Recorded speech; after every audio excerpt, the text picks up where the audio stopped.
not about one man. It really isn't. He can't do this alone. He needs backup in Washington, D.C. He needs backup in Washington, D.C., and I'm going to be his backup. Well, there you go. Those are the words from Republican Arizona Senate nominee Kari Lake after winning her state's Republican primary last week, beating out Pinal County Sheriff Mark Lamb. She now takes on Democratic challenger Arizona Congressman Ruben Gallego in the fight for that crucial Senate seat. It could tip the balance of power there in the Senate. Republican Arizona Senate nominee Kari Lake joins me now.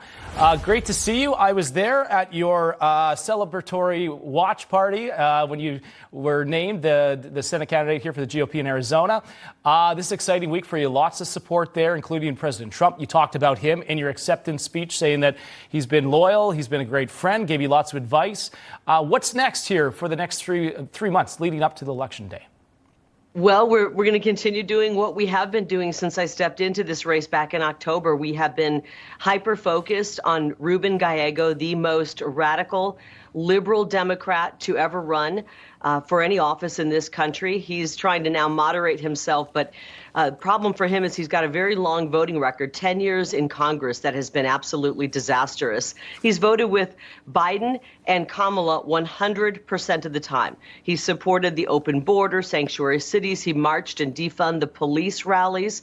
This man is truly radical, so we're going to keep focusing on his record, how it doesn't work for Arizona, and how the America First agenda does work for all Arizonans, whether they're Democrat, independent, or Republican. You just showed the border a little bit ago. You were talking about the border and how bad Kamala Harris, the borders has been on the border. You know, we're right here at ground zero, wide open border, hundreds of thousands of people coming in every month, fentanyl pouring through our state and going to all the other states, killing a young generation. And under President Trump, we didn't have any of those problems. So we want to get back to those type of policies. I'm going to help President Trump do that. You also had J.D. Vance in your state this week. He went right down to Cochise County there. He was right on the border where Trump's border wall actually ends. I was shocked to see the amount of steel that's still sitting there that was never put up in place. I mean, you can see right where it ends. But this is what J.D. Vance had to say about the border and Arizona. Watch. Every time I ask these guys, and I even asked, Brandon, Paul, let's play devil's advocate here. Tell me, has Kamala Harris done anything you've asked her to do? She is the border czar. Has your border czar done anything you've asked her to do? And the answer is no. They send letters. They make phone calls. They are begging the American president and vice president for leadership, and their own border czar ignores them. That is a scandal. That is a disgrace. That was one thing that I could not believe, is that the lack of communication between all the different levels there that are supposed to be in charge of the border, and the fact that it's falling on deaf ears with Kamala Harris. Your thoughts on this? I know this is something that you're running on. This is your part of your campaign. Tell us, just how bad is it in Arizona at the border? Oh, I've been running on this since I ran for governor and recognized this is the biggest problem in our country. And this is before things were as bad as they are now. You know, they actually are involved. I agree with Senator Vance, but I also disagree with him. They are actually communicating. They are involved, but they're saying, bring them on in. We want more people. This is all a part of their plan. So to say that they haven't done anything, they're actually doing something. But their plan is to have an invasion on our border, bring in millions of people. The taxpayer has to foot the bill, even though the American taxpayers are at wit's end and their backs are breaking under the pressure of a terrible economy. But they want these people in. They want to register them to vote.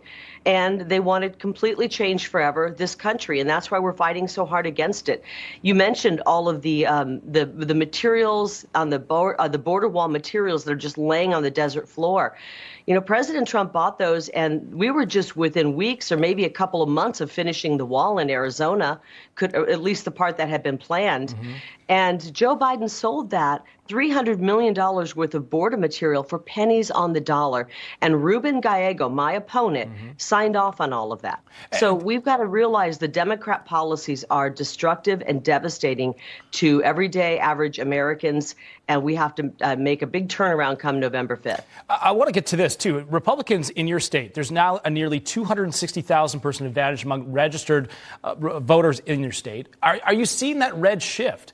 Being there this past week, I really got a sense that that state is going to go red based on just talking to people and how fed up they are with some of the policies that Ruben Gallego he's approved? Well, I've always felt that Arizona is a solidly Republican state, very common sense people living here. You know, the Democrats try to send a false narrative saying that we're becoming a blue state. I don't believe that. I even believe that the Californians moving in are much more middle of the road or conservative minded, and they've actually uprooted their lives in California because of destructive policies over there and moved into Arizona for some common sense. So, yes, we're working very hard to register voters.